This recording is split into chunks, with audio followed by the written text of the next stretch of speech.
for one more for our co-stars. How about one more, ladies and gentlemen, for LMT Connection, ladies and gentlemen. LMT Connection. Funk is the final frontier.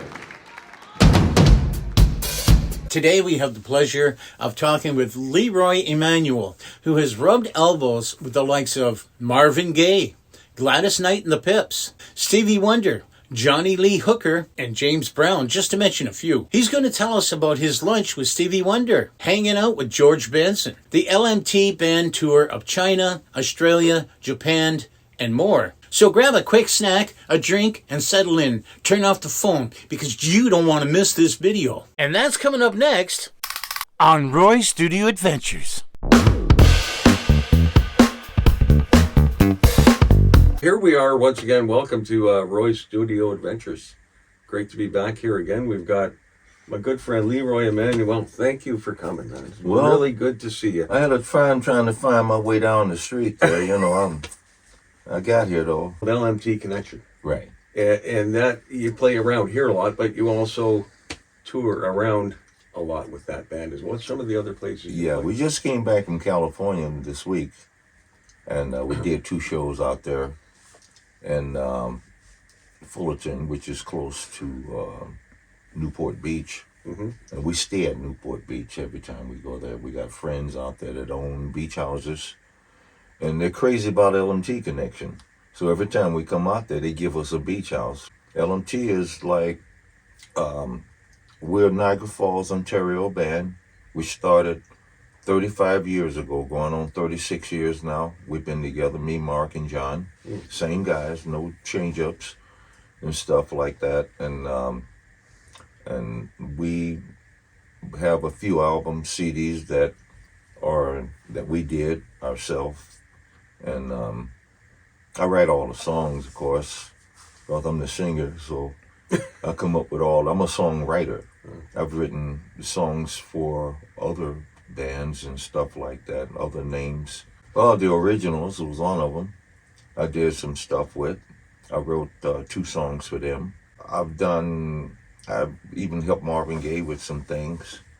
And I'm on some of his material. I did You're the Man. I'm the guitar player on that. And everybody on that album has passed away except me.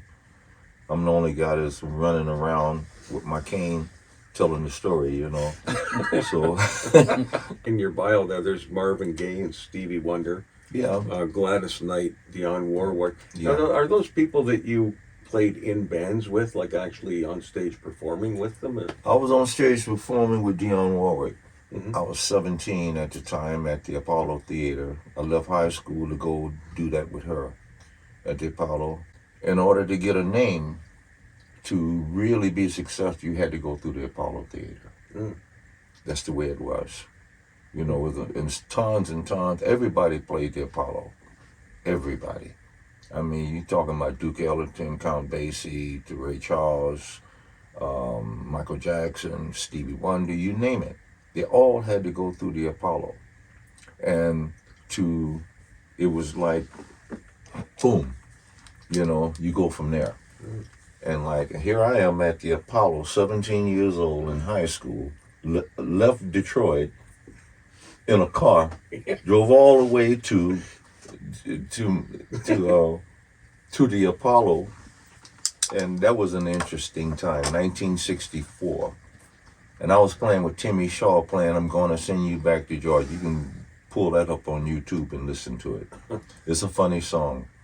And the guitar part, you go like, okay, when you hear the playing, you say, yeah, that's Leroy.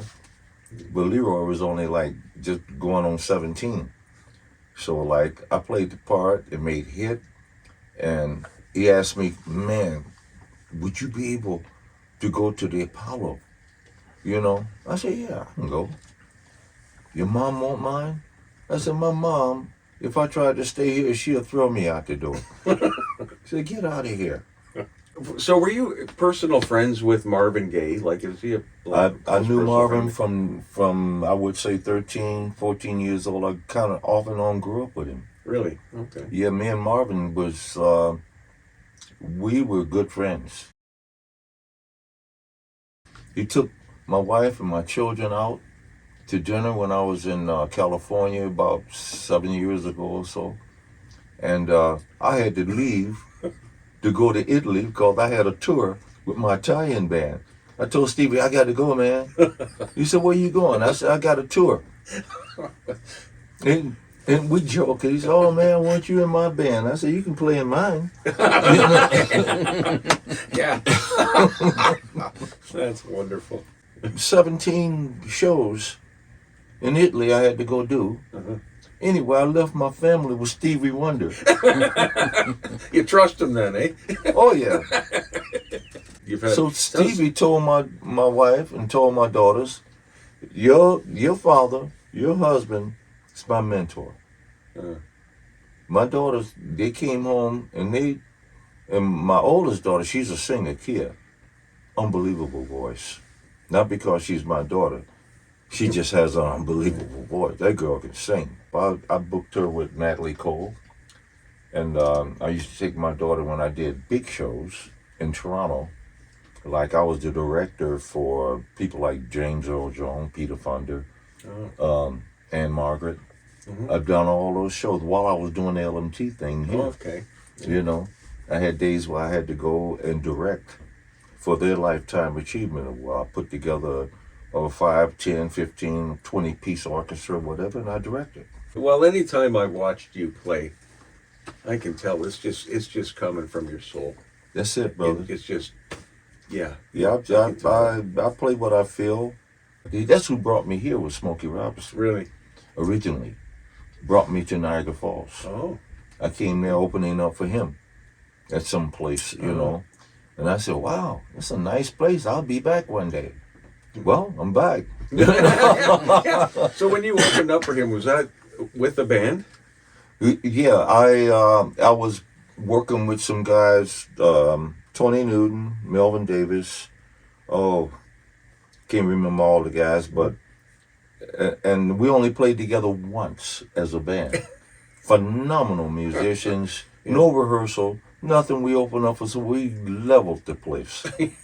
These guys were some bad boys out of Detroit, you know, and we all knew each other, and we understand each other musically. So like, they said, well, we're gonna play this, and I said, what key? B flat, A, G, whatever. I said, okay. Drummer kick it off, boom, boom, boom, boom, boom. The bass player come in, I go, bam, I'm right there. Yeah. You know, playing. And we killed it. And Smokey said, man, you guys are awesome. And he came out with an orchestra, and that was the first time I ever saw him sing live with an orchestra. I used to hear all his records all the time and see him producing. And he wrote My Girl, My Guy. He wrote a lot of songs. Great songwriter. But I'm around those guys, Holland, Dozier, and Holland, all these songwriters. I grew up with these guys. That's how I learned how to write. John Lee Hooker said, hey, man, what are you doing on Monday nights? He had this voice. I said, I ain't doing nothing, man. He said, I want you to play with me. You want to play? Blues Unlimited on the east side of Detroit. He had this voice, you know. And every night, how, I'm going to shoot you right down. We played that song every Monday night for I don't know how long. So, like, I developed that spirit of blues. John Lee Hooker. Now here comes Albert King. Albert King come in, right? So I'm opening up for Albert King. I open up for T-Bone Walker. Yeah. You know, he was like my age now or something. Yeah. And he said, son, he said, I want you to play one song with me. I said, Stormy Monday Blues. Yeah. Played it. He looked at me. And we had on the same color suit and we were playing the same kind of guitar. Oh, yeah. He said, I like your suit. I like your guitar. Yeah. And boy, you can play the blues. Well, you know how to play the blues like that, you know? I said, I got the blues. You know? Yeah. You knew how I grew up, you had it too. I grew up in the streets, man, in Detroit. And that's how walking around in Detroit, they had bands everywhere. And I'd stand outside the bars and just listen to them. And listen to them, I said, oh man, I want to do that. And I was doing that. I had that in me. And I was just a kid. When I turned 12, I got my first box guitar. It was a Stella. Stella, the same one Elvis used in Jailhouse Rock. He broke that Stella across the table, and this guy was making noise in this movie. I've seen the movie 100 times. And like, I said, man, I could have had that guitar. That's the point. He broke the thing across the table. I'm a kid looking at that. I'm going like, oh man, he broke it. And I had to see that movie again. He broke the guitar and made me, oh man. And I saw one in the pawn shop for $18, and I got it. And it took me a year to get that guitar. Biggest gig I played out there was opening up for Michael Jackson. I opened up for him. That was a funny gig. I came out and people go look up. Who are you? We want Michael. I said, shut up. I gave the audience a finger. I did. And you know, I was fresh out of Detroit, man. I had an attitude that couldn't nobody stand up against. You know, and like I wasn't mean to nobody, but I didn't take no stuff. I'm a Detroiter. Well, how old were you when you opened up for Michael Jackson? I was in my 20s. Really? Had to be about 28 or something like that. Yeah. It was Michael Jackson, and the Jackson 5. He had all of his brothers there too. They put on a heck of a show. I said, my name is Leroy. And they started shouting, Leroy, Leroy. Yeah, at the show, they started cheering me. Really? First they was cursing me. I hit so hard. I was a dancer back in those days too, man. I can play the guitar and do spins and all that. You had the moves, eh? Oh yeah. And I used to dance in the Latin clubs whenever I played. I played Radio City Music Hall. I was doing Madison Square Garden, Kennedy Center. Those were the gigs I was doing before I came to Canada. I was doing the biggest gigs in the world. And people said, oh man, you're good enough to play some of the big places. I just laughed. I left that to come here. Been there, done that. Yeah, I've You already done just all love this playing, eh? I mean, you just love playing. I can tell when I watch you play. Yeah. You just love what you're doing. I just want to play. I don't care nothing about where I'm at. I could play here. You know, give me a guitar. I was having breakfast with my man who Stevie Ray Vaughan learned from, Albert King. I had breakfast with him. He was staying at the Westbury Hotel on Young Street, right? And I was playing the Westbury Hotel right at that time. And this is what happened. I'm playing there. I'm doing like 4 or 5 nights there. Yeah. One morning I got up. I said, I'm going to go down to the kitchen downstairs or whatever, and have a breakfast. I'll go in there. One person sitting in there eating. I walk past and I look. It's Albert King, right? Yeah. I said, Albert, what's up, man? What are you doing here? He looked at me and he said, where I know you from, man? I know you.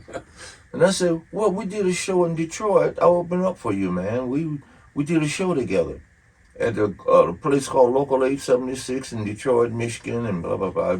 And boom, it hit him. Yeah, man, what are you doing here? I said, I'm playing the room here. He said, you are? He said, come and sit down, man. Come have breakfast with me. So I sit down with Albert King, big dude, man. Yeah. And we were talking. This is what he said. I said, what are you doing here, Albert? He said, I'm going to Hamilton. I said, oh, yeah? What's happening in Hamilton? He said, I'm doing a video with this young cat, man. He's bad. He's a bad boy. I said, what's his name? He said, Stevie Ray Vaughan. Yeah. And I went like, oh, I heard of him. You know, Stevie Ray Vaughan. He said, I said, you doing a video with Stevie Ray? He said, the boy can play, man. That boy can play. He said, I'm doing a video with him, and you can see the video. Yeah. And right that morning, I was with Albert King before he went to Hamilton to do the video. I did B.B. King's 80th birthday here in town with LMT at the casino. You can pull that up. LMT Connection, ladies and gentlemen. LMT Connection. You know, we are Niagara Falls band. So it'll show people and young musicians around Niagara region and all this kind of thing that this is what come out of Niagara Falls. You ain't got to go to California, Chicago, or go to New York. But There's a lot goes on here. right here, man. Right here, you got my man here. He's a monster. You know, Thank you. you know, and I heard you play, man. You bad, man. Thank I you. want to listen. What was the name of your first band? The Counts, the Fabulous Counts. Okay. That was a band that is second to none. My wife, Lucia, she used to go across the river and dance at these different disco places. And like one day we were sitting in Tim Hortons and they had some music going on. Yeah. And this record called Let's Start the Dance Yeah. came on. And she heard it and she used to dance to this record, right? And I'm sitting there listening to myself on this record. This is one of the biggest hits that I directed in disco in the world. That's one of them. Wow. And she said, "Oh, I love the song. Blah, blah, blah. Everybody get on up and dance. Get on up now. Ain't you tired and down? Get on up and dance down." That's the way it goes, right? Anyway, and she just started bouncing, and I'm just looking at her. I said, "You like that song?" She said, "Oh, wow. I can dance. Oh, I danced to that song so many times." I said, "Well, thank you." She said, "Thank you for what?" I said, "I directed that song, and that happened to be your man on guitar." Wow. And she went like, "What?" I said, "Yeah, that's me, hon." I just went into the Hilton. I sat down. Director came up to me and, "Leroy Emmanuel." And I went and looked at him, and I went like, "Pleased to meet you." I said, "Do you know me?" The guy looked at me. He said, "Do I know you?" He said, "I know everything about you." So he reached in and he handed me a card that said a NAMM show director for historical music. And he said, "Well, let's go upstairs here in the Hilton." And when he came into a room kind of like this, a little bit bigger, and had all these cameras and stuff. And same thing, he said, "Sit right here," but it was to the right this time, you know. So I sit there and here comes the cameras. Boom, boom, boom. This cameraman came out and stuff. And he asked me 2 questions. He said, "Tell me your life history." Where do you start? Well, where do you... I said, "My life history." I said, "How much time you got?" He said, "I know who you are. I know all the people you done work with and all this kind of stuff. And Stevie Wonder talks about you, and Ray Parker Jr. and all these different guys talks about you." He said, "Grant Green covered you, guitarist. He said that you were one of the most underrated guitarists in the world, or guitarists around the world. They know you, man." I said, "Why would they want to know a guy like me?" I said, "It's guys that live in my complex can play guitar better than me." He's one of them, you know. I said, "These guys will run over me like I'm standing still." He said, "That ain't the point." He said, "When you came out, you introduced a sound, a style to the industry that no other guitar player was playing." I said, "I was playing blues and funk and jazz and all this other stuff." He said, "It wasn't the style, the stuff that you was playing, it's the way you played it." He said, "You play with your thumb." I said, "Yeah." He said, "Why do you play with your thumb?" I said, "'Cause I can't afford a pick." So, Yeah, I was watching the video, some videos of you that, I don't know where it was, but you were doing a lot of scat playing. scat guitar? Yeah, I mean, and it was phenomenal. Just you were just so right into it. You know, it was just. I'm looking at it going, he's not thinking about what he's doing. He's just doing it. People say, "Oh man, you're doing the George Benson thing." I said, "I was doing this years before George Benson was heard of." I said, "I was scatting guitar when I was like 16 years old." George Benson was a monster playing jazz, and he hooked up with Jack McDuff. And he played with Jack McDuff, and I got some of those albums, and George was like, he played more notes than I can count, you know. And like, I'm not into a lot of notes, because to me, when I hear a guy just running, shredding a whole bunch of notes, he's not impressing nobody but himself. I said, because 90% of the audience that's out there don't have a clue what he's doing and don't really care. Silence is important also. Yeah, The spaces, the gaps. it is. Yeah. I talked to George Benson. Me and him used to hang out years ago in Detroit. He used to come, he borrowed my amplifier. He was playing at the jazz club with McDuff or doing his own thing. And I heard him sing one song on a record. It was Summertime. I'm like, who in the world is that singing? And I looked, it was George Benson. So I said, wait till I see George. I said, George, I said, I'm going to tell you something, man. We was at Mozambique in Detroit. Listening to this electric sax player guy. He was famous at that time, and a lot of famous people was playing that place. It was a real famous jazz place back in the day, 60 years ago or something.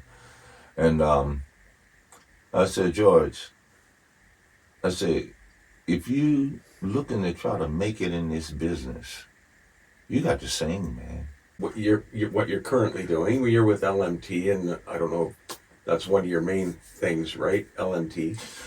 For Canada. Yeah. Okay. Yeah. And we do China, and we've done Japan, Australia, New Zealand. With LMT. With LMT. So you travel around a lot. Oh, we've been around the world. Try to get in some gigs that you've got coming up around this area in the next couple months. And I'm at the casino. I'm playing Lucky's every Thursday. Oh, yeah? Yeah. Okay. They decided to say, well, you don't need to call in this guy. Just give him a day out of there every week, you know. And I said, Thursday would be a good night. So they gave me Thursday, me and LMT, right? So we've been doing that every Thursday for the last 3-4 weeks so far. Leroy, thank you so much. Thank you. I could sit and talk with you all day, brother. But yeah. Thank you so much for taking the time to come and be with us. Anytime. Yes, thank you. Just a pleasure. Keep music alive by supporting local musicians. Go see a live band. You'll be glad you did. It also supports local businesses. Be good to each other, share your knowledge, and until next time.